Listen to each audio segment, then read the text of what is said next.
Are you looking for the US stock market investment option, but you do not want to get into the complexity of opening a separate dedicated demat account just for the US market trading? Hi, my name is Roshan Ray. I welcome you to my channel, Mind Your Money. आज की date में बहुत सारे लोग US stock market में invest करने में interested हैं, खासकर इंडिया से। एंड जिनके पास बहुत सारा पैसा है इन्वेस्ट करने के लिए आउटसाइड इंडिया, उनके पास कई ऑप्शंस अवेलेबल होते हैं यूएस मार्केट में इन्वेस्ट करने के लिए। पर क्वेश्चन ये है कि क्या एक रिटेल इन्वेस्टर जो कि म्यूचुअल फंड के थ्रू इंडियन स्टॉक मार्केट में इन्वेस्ट करता है या ईटीएफ बाई करता है, इस तरह के रिटेल इन्वेस्टर के लिए क्या ऑप्शंस अवेलेबल हैं जो कि सिंपल आसान तरीके से यूएस स्टॉक मार्केट में इन्वेस्ट कर सकता है? अगर आपके मन में भी ये सवाल है कि क्या आपके लिए यूएस स्टॉक मार्केट में इन्वेस्ट करने का ऑप्शन अवेलेबल है फ्रॉम इंडिया से, तो आंसर है यस, आप कर सकते हैं। आज हम यही डिस्कस करने जा रहे हैं कि यूएस स्टॉक मार्केट में इन्वेस्ट करने के क्या क्या ऑप्शन हैं। आप कैसे इन्वेस्ट कर सकते हैं यूएस स्टॉक मार्केट में अगर आपके पास कोई डीमेट या ट्रेडिंग अकाउंट है या फिर नहीं है। क्या डीमेट अकाउंट नहीं होने के बाद भी यूएस स्टॉक मार्केट में आप ट्रेड और इन्वेस्ट कर सकते हैं? यूएस स्टॉक मार्केट में इन्वेस्ट करने के क्या क्या बेनिफिट्स हैं, और historical data from the return and risk perspective क्या इंडिकेट करते हैं कि यूएस स्टॉक मार्केट में इन्वेस्ट करने के कोई बेनिफिट्स हैं या नहीं है। एंड बहुत ही ज़्यादा ज़रूरी चीज़ कि अगर आप यूएस स्टॉक मार्केट में जो इन्वेस्टमेंट ऑप्शन मैं आपको सजेस्ट करने जा रहा हूँ या शेयर करने जा रहा हूँ आपके साथ, उस ऑप्शन को आप चूज करते हैं तो क्या क्या मिस्टेक्स हैं जिसको आपको अवॉइड करनी चाहिए। दो बातों को एक साथ देखते हैं। पहली चीज कि यूएस स्टॉक मार्केट में इन्वेस्ट करने के क्या क्या ऑप्शंस हैं, और दूसरी चीज कि आप यूएस स्टॉक मार्केट में कैसे इन्वेस्ट कर सकते हैं। तो अगर आपके पास कोई ट्रेडिंग या डीमेट अकाउंट है, जैसे जीरोधा का, एंजल, कोटक या किसी और कंपनी से आपके पास डीमेट अकाउंट है, तो आप डेफिनेटली इन्वेस्ट कर सकते हैं यूएस स्टॉक मार्केट में। लेकिन अगर आपके पास ट्रेडिंग अकाउंट नहीं है तो आप सिंपल, जैसे आप इंडियन म्यूचुअल फंड हाउस में या इंडियन म्यूचुअल फंड में इन्वेस्ट करते हैं, वैसे आप यूएस स्टॉक मार्केट के भी जो फंड्स अवेलेबल है उसमें इन्वेस्ट कर सकते हैं। तो सबसे पहले ये देखते हैं कि अगर आपके पास डीमेट अकाउंट है तो क्या ऑप्शन आपके पास अवेलेबल है, किस ऑप्शन को आप चूज कर सकते हैं जो आपके लिए शायद बेहतर हो। तो अगर आपके पास डीमेट अकाउंट है, ट्रेडिंग अकाउंट है, तो ईटीएफ यानी कि एक्सचेंज ट्रेडेड फंड का एक पहला ऑप्शन आपके सामने होता है, जिसके थ्रू आप पार्टिसिपेट कर सकते हैं यूएस स्टॉक मार्केट में। आज के डेट में 2 ईटीएफ अवेलेबल है इंडिया में। आप दोनों में से किसी को भी चूज कर सकते हैं। उसके प्रॉज एंड कॉन्स को समझने के बाद अभी हम उसको भी डिस्कस करेंगे। पहला ऑप्शन है हमारे पास नैस्डैक 100 का ईटीएफ, और ये ऑप्शन अपने को अवेलेबल कराते हैं मोतीलाल ओसवाल फंड हाउस, जिसको MON 100 के नाम से काफ़ी फेमस है। इसमें नैस्डैक जो यूएस का इंडेक्स है उसकी 100 कंपनीज लिस्ट हैं, और मेनली इसमें आईटी, टेक्नोलॉजी, मीडिया, इस तरह की कंपनीज हैं, जैसे कि Nvidia, Microsoft, Amazon, Broadcom, Tesla, ये सारी। और इसकी टॉप 10 कंपनीज की होल्डिंग्स लगभग 50% वेटेज रखती है। तो एक ऑप्शन आपके पास ये है जो कि मोतीलाल ओसवाल फंड हाउस से है। दूसरा ऑप्शन आपके पास है मिराई एसेट का NYSE FANG plus ETF, MA FANG के नाम से ये आपको आपके ट्रेडिंग कंसोल पे दिखेगा। इसमें इन्होंने 10 कंपनीज, ओनली 10 कंपनीज में इन्वेस्ट किया हुआ है, और इनकी टॉप होल्डिंग्स में Nvidia, Broadcom, Apple, alphabet, Netflix, service now, Amazon, इस तरह की कंपनीज हैं, और लगभग इक्वल वेटेज, लगभग 10% हर एक कंपनीज में इन्होंने एलोकेट किया हुआ है।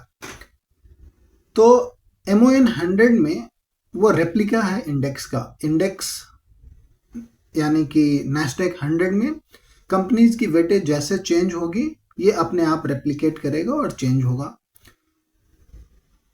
मिराई एसेट के एमफैंग में मिराई एसेट का जो ETF है MF FANG, Mirae asset NYSE FANG plus ETF, उसमें फंड मैनेजर चेंज करता रहता है कि किस कंपनीज में उसको वेटेज कम या ज़्यादा करना है based on hedge analysis, hedge judgement. तो ये दो ऑप्शन है जिसके थ्रू आप ETF का रास्ता चूज कर सकते हैं और US स्टॉक मार्केट में पार्टिसिपेट कर सकते हैं। मैंने शुरू में ये कहा था कि अगर आपके पास ट्रेडिंग अकाउंट नहीं है तभी भी आप इन्वेस्ट कर सकते हैं। तो आपके पास अगर ट्रेडिंग अकाउंट नहीं है, आप सिंपली म्यूचुअल फंड के थ्रू म्यूचुअल फंड में इन्वेस्ट करते हैं, तो क्या उसी रास्ते के थ्रू आप सेम ETF ऑप्शन जो मैंने अभी डिस्कस किया उसमें पार्टिसिपेट कर सकते हैं, उसमें इन्वेस्ट कर सकते हैं? तो आंसर है यस।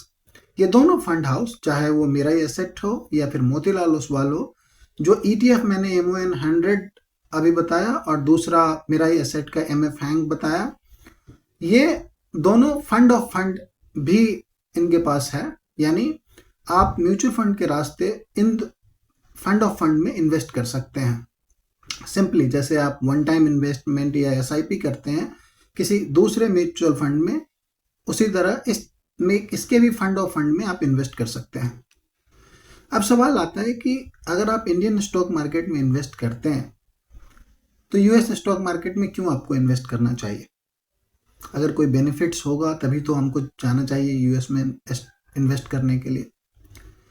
तो कुछ एक बेनिफिट्स जो मुझे समझ में आता है वो ऐसा है कि जो कंपनीज हैं जैसे कि माइक्रोसॉफ्ट, गूगल, मेटा जिसको आप फेसबुक के नाम से जानते हैं, या फिर अमेजन, इस तरह की इनोवेटिव कंपनीज इंडिया में अवेलेबल नहीं है। और ये कंपनी आज के डेट में AI के रेस में, आर्टिफिशियल इंटेलिजेंस के रेस में भी काफ़ी आगे हैं, leading companies in the world हैं, हाई ग्रोथ कंपनीज हैं। तो इस तरह की कंपनी में इन्वेस्ट करने का ऑप्शन इंडिया में अवेलेबल नहीं है, कंपनीज ही नहीं है, तो आप इन्वेस्ट कहाँ करेंगे? तो सबसे पहला बेनिफिट तो आप ये ले सकते हैं अगर आप US में इन्वेस्ट करने का ऑप्शन चूज करते हैं ETF के थ्रू या फिर म्यूचुअल फंड राउट के थ्रू।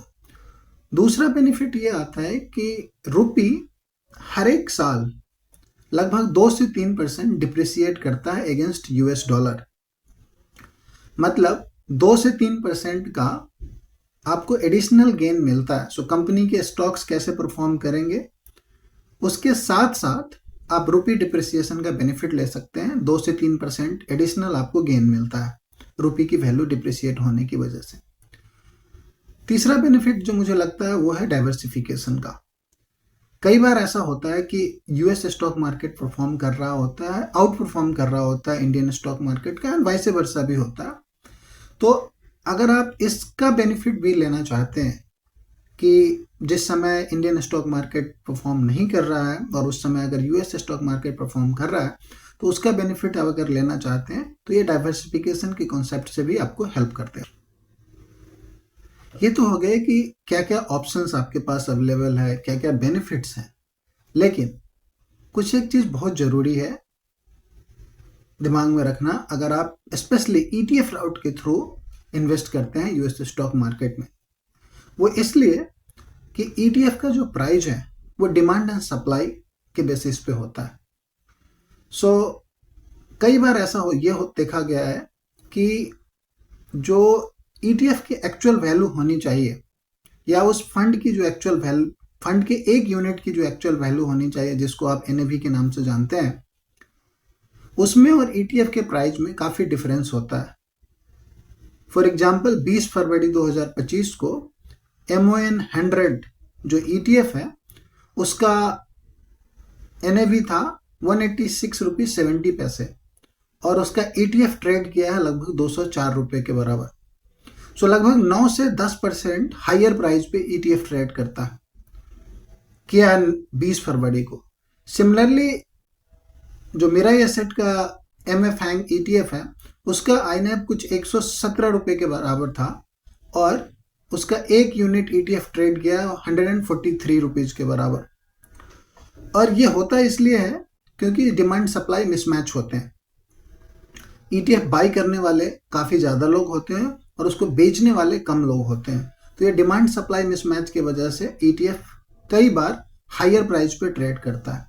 लेकिन अगर आप बाई करेंगे हायर प्राइस पे बिना देखे हुए कि उसकी एक्चुअल वैल्यू क्या है, तो आप बाइंग करते टाइम ही अगर आप 9-10% ज़्यादा पे करेंगे तो आपके रिटर्न इम्पैक्ट हो सकते हैं और आपके लिए रिटर्न बनाना थोड़ा सा चैलेंजिंग होगा, या फिर जो हिस्टोरिकल रिटर्न मैं आपको अभी दिखाने वाला हूँ आप शायद वो अचीव ना कर पाए, और रिस्क फैक्टर भी आपके लिए बढ़ जाता है, क्योंकि जब आप हायर प्राइस पे ट्रेड करते हैं, बाई करते हैं, तो जब मार्केट वोलेटाइल होता है और वो नीचे आता है तो आपका नोशनल लॉस जो दिखता है या मार्क टू मार्केट लॉस जो आपको दिखता है वो ज़्यादा दिखता है। तो ये चीज़ें आपको ध्यान में रखनी चाहिए। अगर आपके मन में ये सवाल है कि आप ये एनएवी का एक्चुअल वैल्यू क्या है, वो कहाँ चेक कर सकते हैं, तो इसका सबसे ट्रस्टेड सोर्स जो मुझे लगता है वो एम्फी की वेबसाइट है। इसका लिंक मैं आपको डिस्क्रिप्शन बॉक्स में दे दूंगा। चेक करना बहुत ही आसान है। आप एम्फी के इस वेबसाइट पे जाइए, वहाँ पे फंड हाउस का नाम सेलेक्ट कीजिए, जैसे हमारे केस में मोतीलाल ओसवाल और मिराई एसेट है। दूसरे ड्रॉप डाउन में आप अदर ईटीएफ ऑप्शन सेलेक्ट कीजिए और देन गेट एनएवी पे आप क्लिक करेंगे तो आपको एक लिस्ट पॉपुलेट होगा। उसमें आप जैसे MON100 या MF हैंग को सर्च करेंगे, आपको दिख जाएगा कि उस डेट पे, जिस डेट को आप सर्च कर रहे हैं उससे एक दिन पहले क्लोजिंग के बेसिस पे क्या एनएवी था। अगर आपको ETF उस प्राइस के आसपास मिलता है, कुछ एक पैसे ऊपर नीचे, देन इट्स फाइन। लेकिन अगर उसमें 5-10% का डिफरेंस है तो आपको होल्ड करना चाहिए बाइंग, और जब आपको सही प्राइस मिले तभी बाई करना चाहिए। ये डिमांड सप्लाई का जो इशू होता है वो मेनली गवर्नमेंट इंटरवेंशन या आप यूँ कहें कि RBI के इंटरवेंशन की वजह से होता है। जैसे हमने कहा कि आप रुपी डिप्रिसिएशन का बेनिफिट ले सकते हैं अगेंस्ट द US डॉलर, तो time and again Indian government RBI इसको इंटरवीन करती रहती है, और वो जो फंड हाउस है, हमारे केस में मोतीलाल या मिराई, उनको इंडिया से बाहर पैसा इन्वेस्ट करने से रोकती है। इसके वजह से ये होता है कि ETF की सप्लाई कम हो जाती है और बाई करने वाले ज़्यादा होते हैं, तो उसकी डिमांड बढ़ी रहती है। तो मार्केट मेकर्स उसका बेनिफिट उठाते हैं, आपको कम NAV की चीज़ को ज़्यादा प्राइस पे बेचते हैं। ये गवर्नमेंट इंटरवेंशन की वजह से मेनली होता है। जब ये गवर्नमेंट इंटरवेंशन रिमूव होते हैं, गवर्नमेंट ये रेस्ट्रिक्शन हटा लेती है, तो ये प्राइस अचानक से अपने रियलिस्टिक वैल्यू पे आ जाता है, और वहाँ पे अगर आप हायर प्राइस पे बाई कर चुके हैं तो आपको दिखेगा कि अचानक से आपको या तो लॉस हो रहा है या आपका जो प्रॉफिट था वो कम हो गया। अब हिस्टोरिकल रिटर्न, अगर आप MON100 में इन्वेस्ट किए होते फरवरी 2020 में और उसको फरवरी 2025 में निकाल लिए होते तो लगभग 25.8% का कैगर इसने दिया है। फरवरी 2018 से फरवरी 2025 के बीच में 7 साल के पीरियड में 22.6% का कैगर दिया है, एंड फरवरी 2015 से लेके फरवरी 2025 के बीच में 22.9% का कैगर इसने दिया है, और सिमिलरली 15 से 20 के बीच में भी लगभग 20% का रिटर्न इसने दिया है। और इस तरह का रिटर्न बहुत सारे म्यूचुअल फंड में गेन करना मुश्किल है। आप इंडियन म्यूचुअल फंड में अगर आप इन्वेस्ट करते हैं तो आपको रिटर्न मिलेगा, लेकिन जिस कंसिस्टेंसी के साथ ये रिटर्न मिला है ये मिलना चैलेंजिंग होता है। तो अगर आप डाइवर्सिफिकेशन का बेनिफिट लेते हैं और अपना कुछ पैसा US स्टॉक मार्केट में इन्वेस्ट करते हैं सिंपल तरीके से, आपको कोई अलग से ट्रेडिंग अकाउंट नहीं खोलने, एग्जिस्टिंग ट्रेडिंग अकाउंट का यूज कर सकते हैं या फिर म्यूचुअल फंड राउट के थ्रू इन्वेस्ट कर सकते हैं, तो ये जो रिटर्न मिला है अगर पास्ट में किसी ने किया होता तो उसको डेफिनेटली ये रिटर्न मिला होता। मैं आपको मेरा एसेट का जो ETF है या फंड ऑफ फंड है उसका हिस्टोरिकल रिटर्न इसलिए नहीं दिखा पा रहा हूँ क्योंकि वो फंड रिसेंटली लॉन्च हुआ है कंपेयर टू MON100, पिछले 3-4 साल में ही लॉन्च हुआ है, तो वो हिस्टोरिकल डेटा अवेलेबल नहीं है, इसलिए मैं आपको वो दिखा नहीं पा रहा हूँ। मैं ये उम्मीद करता हूँ कि मैंने आपके साथ राइट इन्फॉर्मेशन शेयर किया है कि आप कैसे US स्टॉक मार्केट में पार्टिसिपेट कर सकते हैं इन्वेस्टमेंट करने के लिए, क्या क्या गलतियाँ आपको नहीं करनी चाहिए ताकि आप हायर प्राइस पे बाई ना कर ले, अगर आप सही प्राइस पे बाई करेंगे तो आपका रिटर्न सही मिलेगा। Thank you so much for watching. Please subscribe to my channel and share your comments and feedbacks. Thank you.